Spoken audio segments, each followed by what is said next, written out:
Hi everyone, thanks so much for watching today's episode of Mindset Matters.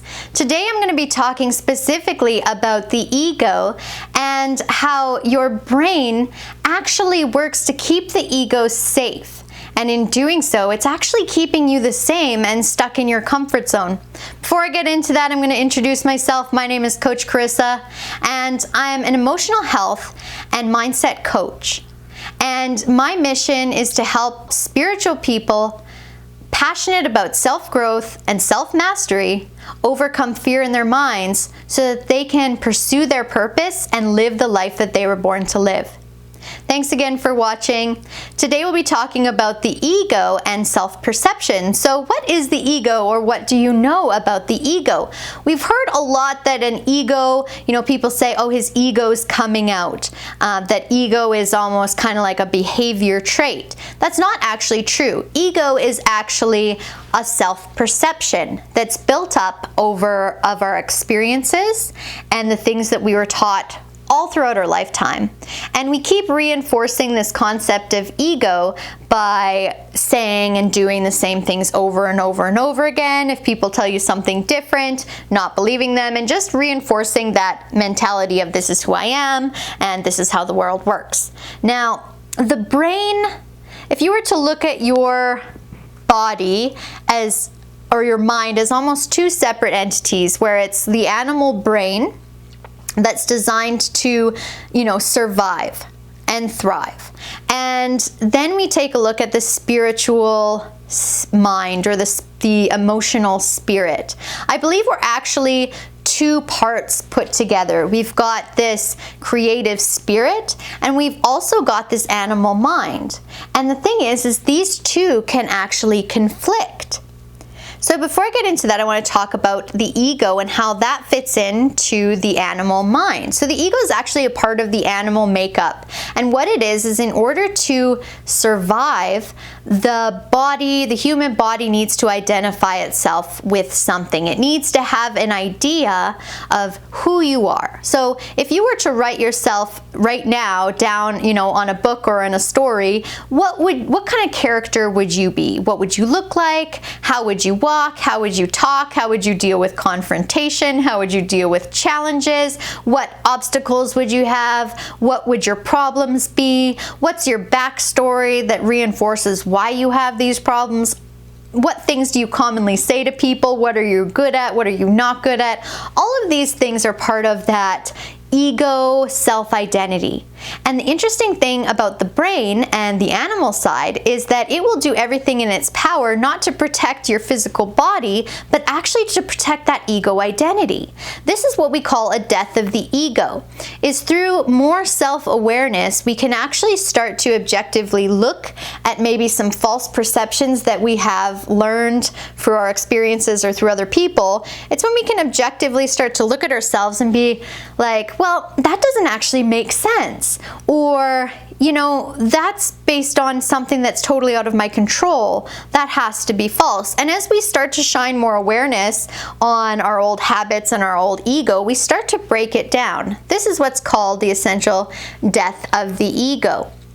Now, as we start to shine awareness on it, because your brain is also wired with a fight or flight response to keep that perception of self intact, anytime that you try to change something or hear something new, the fight or flight response is immediately going to come up to kind of prevent you from being able to kill this self-identity.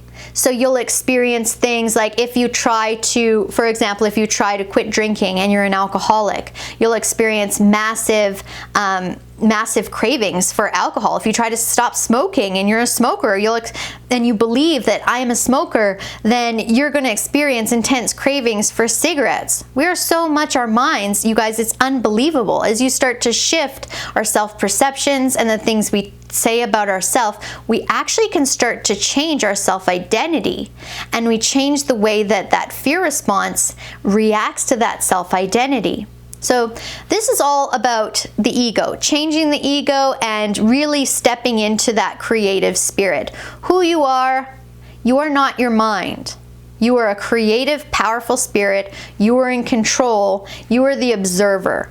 You are that thing that's seeing out. And the best way that we know you are not your mind is because if you were your mind, you couldn't see the things you were thinking. You couldn't observe the things that you were thinking or saying, because if you were your mind, you wouldn't be able to observe it. But we are actually able to observe our mind. We're able to go into meditation. We're able to move things, move our thoughts around, push things in, push things out, make pictures bigger, smaller. So this actually proves that we are not our minds. We are separate from our minds. So what is that separate identity? It's the creative spirit. How do I know that? Because human beings are actually one of the only mammals on the planet capable of putting themselves in multiple future-based realities, which is actually interesting that that is specifically what causes anxiety.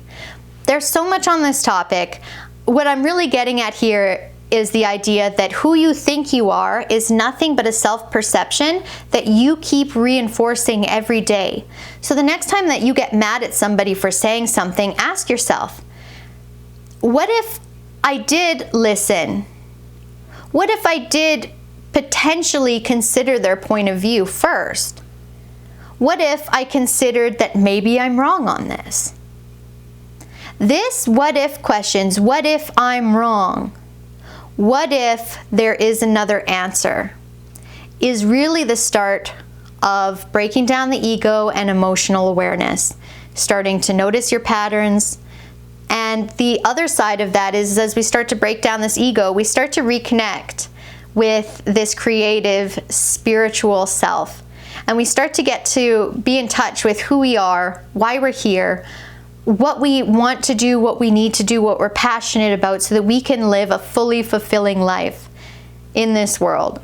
I believe everybody has what it takes to live their best life and be their best self, and it really starts with breaking down these perceived self-identities and fears that hold us back and keep us stuck in our limitations. I'm going to leave you at that. Ask yourself these questions next time you feel yourself getting triggered, angry, feeling like you want to avoid something. Just ask yourself, what if they're right? What if I'm wrong? What if there is another way? What if? I'm going to leave you with that. Thanks so much for watching today's episode of Mindset Matters. Remember, mindset matters.